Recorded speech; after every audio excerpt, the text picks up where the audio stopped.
Video में आगे बढ़ने से पहले हमारे चैनल को सब्सक्राइब अवश्य करें और बेल आइकन जरूर दबाएं। महाभारत का युद्ध आज से तकरीबन 5000 साल पहले लड़ा गया था, लेकिन उस युद्ध की चर्चा आज भी हमारे बीच होती है। और हो भी क्यों ना, आखिरकार महाभारत हमारा इतिहास रहा है, ना कि कोई काल्पनिक कहानी। जब भी महाभारत की बात आती है तो खास तौर पर भगवान श्री कृष्ण, अर्जुन, भीष्म पितामह और कर्ण, इनका जिक्र अवश्य ही होता है। लेकिन जब विस्तार से कर्ण की बात आती है तो विद्वानों के बीच वाद विवाद शुरू हो जाता है। जैसे, क्या कर्ण भगवान श्री कृष्ण को हरा सकते थे? क्या कर्ण के पास कोई ऐसा दिव्यास्त्र था जो सुदर्शन चक्र से भी शक्तिशाली था? इन्हीं सभी खास प्रश्नों के उत्तर इस वीडियो में मिलेंगे, तो इसीलिए इस वीडियो को अंत तक जरूर देखिएगा। महारथी कर्ण महाभारत युद्ध के एक ऐसे योद्धा थे जिन्हें अपने जीवन काल में बार बार अपमानित होना पड़ा था। जन्म लेते ही उन्हें जन्म देने वाली माता कुंती ने त्याग दिया। वहीं कर्ण जब धनुष विद्या की शिक्षा लेने गुरु द्रोणाचार्य के पास गए तब उन्होंने सूत पुत्र कहकर उन्हें मना कर दिया और शिक्षा भी नहीं दी। तब उन्होंने एक ब्राह्मण का रूप धारण कर भगवान परशुराम जी से शिक्षा ग्रहण की। लेकिन जब गुरु परशुराम जी को ये बात पता चली तब उन्होंने कर्ण को श्राप दे दिया। लेकिन कुछ समय पश्चात जब भगवान परशुराम का क्रोध शांत हुआ तब परशुराम जी ने कर्ण को एक धनुष रूपी कवच दिया जो कि विजय धनुष था, और उन्होंने कहा कि जब तक ये धनुष तुम्हारे हाथों में रहेगा तब तक तीनों लोकों में कोई भी तुम्हें हरा नहीं पाएगा।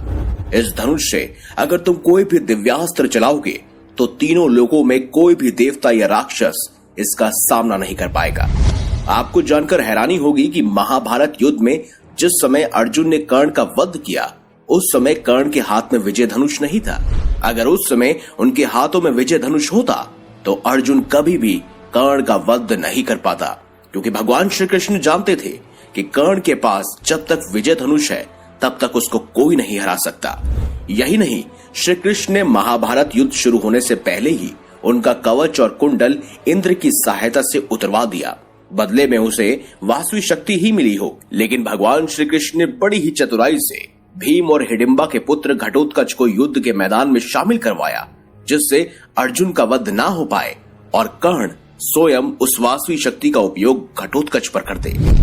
वहीं दोस्तों, आपको जानकर ये हैरानी होगी, कवच और कुंडल जब तक कर्ण के पास था तब तक उसका वध कोई नहीं कर सकता था, क्योंकि वो साक्षात अमृत से बने थे। यहाँ तक कि सुदर्शन चक्र भी उसका कुछ नहीं बिगाड़ सकता था। वहीं अर्जुन का मनोबल बढ़ाने के लिए और कर्ण का वध संभव हो पाए, इसीलिए भगवान श्री कृष्ण बार बार कर्ण की तारीफ भी करते थे, जिससे अर्जुन कर्ण से अपनी पूरी शक्ति से लड़ पाए।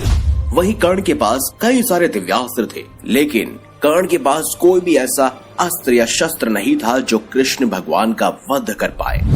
तो ऐसे में सवाल उठता है कि क्या सचमुच कर्ण कृष्ण जी को मार सकते थे या उन्हें युद्ध में हरा सकते थे? तो इसका जवाब तो आप सब जानते ही हैं। स्वयं भगवान श्री कृष्ण को कौन हरा सकता है? यहाँ तक कि भगवत गीता सुनाते समय अर्जुन को भी भगवान श्री कृष्ण ने कहा था, अगर तुम युद्ध में हथियार नहीं उठाओगे तो कोई बात नहीं, क्योंकि मैं पहले ही इन सब का विनाश कर चुका हूँ। यानी भगवान श्री कृष्ण पहले ही सबको मार चुके थे। वो तो सिर्फ एक लीला थी जो साक्षात भगवान श्री कृष्ण की माया थी। तो अगली बार आपसे भी अगर कोई कर्ण का चाहने वाला बोले कि वो भगवान श्री कृष्ण को भी हरा सकते थे, तो आप उनको ये वीडियो जरूर दिखाइएगा। ये वीडियो अगर अच्छी लगी हो, जानकारी पसंद आई हो, तो इस वीडियो को लाइक कीजिए, हमारे चैनल को सब्सक्राइब कीजिए और ज्यादा से ज्यादा शेयर भी कीजिए। मिलेंगे अगली बार एक नई खास वीडियो के साथ। तब तक के लिए देखते रहिए संपूर्ण।